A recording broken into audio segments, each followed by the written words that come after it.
Hi, I'm Mike Rowan. Welcome to Part 6 of Retro Printing for Fun and Profit, sharing new and old printers with new and old computers. In this episode, we'll write a test script to capture the output from the color computer.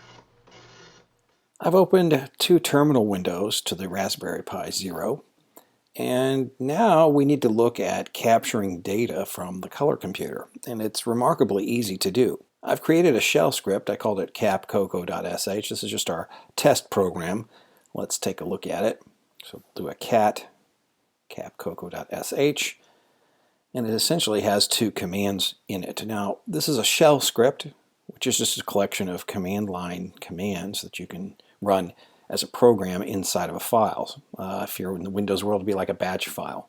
So the first line is we're declaring that we're going to use this. This is a bin bash shell. Anything else that starts with a pound sign or is a comment. So I've put those in here. So this one says set up the serial port for use. The stty command is the Linux command to set parameters on serial ports. Go into the other, we can do a man stty to get more information. So change and print terminal line settings. So there's all kinds of options, long list of options. I've chosen some that I may want to alter or change as time goes by, but you have a lot of fine-grained control over what your serial port is doing.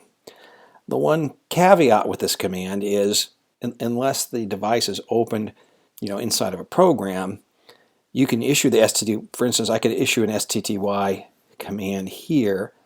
Certain settings would stick for my session, others would disappear as soon as I opened the device. So it's kind of tricky that way. But as long as we put this inside of our shell script, we're okay.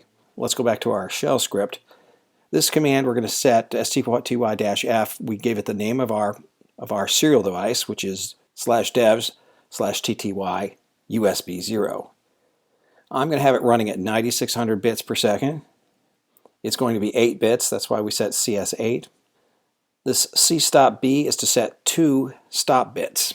The printers use 2 stop bits, and I believe that's what the color computer is using by default as well, is 2 stop bits. So no parity, so minus parity means don't use parity. Minus echo means don't echo characters back to the color computer. We couldn't do that anyway, the way that pin 2 is set up on the color computer. And I also have on LCR. I'm not sure if I need this or not. Linux uses a new line as a line terminator instead of new line carriage return or just carriage return. So ONLCR converts a new line to new line carriage return. And then to listen, all we have to do is the cat command. We give it the name of our device, TTY USB 0, and we're going to redirect that output with the greater than sign to a file called output.dat. And then we need to make the script executable. We do that by doing a change mode command. So we do a change mode 700 and then the name of our program. If I do an ls-l, this sets it to read write execute for the owner, which is Pi. Without this, it wouldn't be executable as a script. So just do this command on your script and it'll be executable by you, by the Pi user. So let's run that command. And it's running. We're not going to see the output here because now it's just in an endless loop. It's listening on our TTY USB 0, so it's open and it's listening for data to come in. We'll go to this other window and we can see that it's created this output.dat file that is an empty file, size is 0, but the program opened it as soon as we issued the cat command here in our script. But what we can do is we can eavesdrop on the file by doing a tail-f output.dat. So I'll hit enter there. Now we'll be able to see in this terminal window anything that is coming in on the serial port from the color computer. Alright, on the color computer I've just entered a little program of 3 lines that just print some things out. So one of my objectives in this, in developing this solution, was I didn't want to have to modify anything on the color computer. So we're just going to use the color computer's built-in list command to send this data over to the Raspberry Pi. Now, as you recall, we set the speed to 9600 bits per second. And to do that on the color computer, by default the color computer is set to 600 bits per second, which is quite slow. So we need to do some pokes to set the speed, and that is poke 149, comma 0, colon poke 150, comma 1. That will set the serial port on the color computer to be 9600 bits per second. So once we've got that set, let's do an list. All right, so we're watching the file here, and when we hit list on the color computer, we can see that we've captured the 3 lines of our program that we sent with the list command. So those are now sitting in our file here locally, the output.dat. Let me control C out of this tail command. If we do an ls-l, we can see the output.dat now has 120 bytes in it, where it was 0 before. So let's send something a little larger. I'll rerun the tail command. All right, I've loaded a bigger basic program. Let's go ahead and we'll do an list of this program.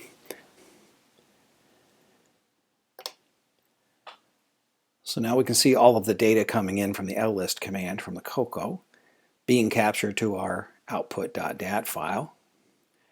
It's coming across at 9600, so that should come in pretty quickly. Certainly much faster. There it's done. Certainly much faster than a printer could print it. So we're looking at our file, and it's now up to a little over 9K in output.dat. So you can see where this is going. Once we can capture the data on the Raspberry Pi into a file, we can do anything we like with it. We can run it through different filter commands to transform it. We could send it to the printer, which is what we're going to do. We can send it to any of the printers that we have defined on the Raspberry Pi. And just to show you other things we can do with that tail command, let's do a tail and we'll pipe it to the program hex dump with a -C option. This will give us the output in hex and in ASCII in the same window. So on the CoCo, if we do an list again, we can see the data pouring in and kind of watch the display. So that's good if you need to see the low-level characters. You want to see carriage return, line feeds, nulls, that kind of thing. It's very easy to do here. All right, so we'll control C out of that. And you can see our file's getting fatter and fatter. So everything that we've sent is all in one big file. Not very useful for printing. So we need a system that will watch the file, and if the file stops growing, then it should take it, empty the file, send it to the printer we want, and then resume its job of monitoring for print jobs. And we will do that all with shell scripts. Now let's look at one more thing. Let's take a look at what value we get, whether it's odd or even, from location FF22. So we'll do a print peak and age FF22, and we can see right now it's returning an even number, meaning it sees that the Raspberry Pi is there and ready, and that's because our capcoco.sh script is still running. So now I will go over to the terminal and we'll do a Control C to stop that program. The program is stopped now, so let's repeat the peak command. Age FF22, and now we see we have an odd number. So as soon as the program terminates, the color computer sees that there's no signal on the status line. So if we did an list now, it's just going to hang forever, just like if you didn't have a printer connected. Well, we've reached the end of part 6. In part 7, we will look at creating a shell script to automate sending our captured data to a printer. I'll see you in part 7, and as always, thanks for watching.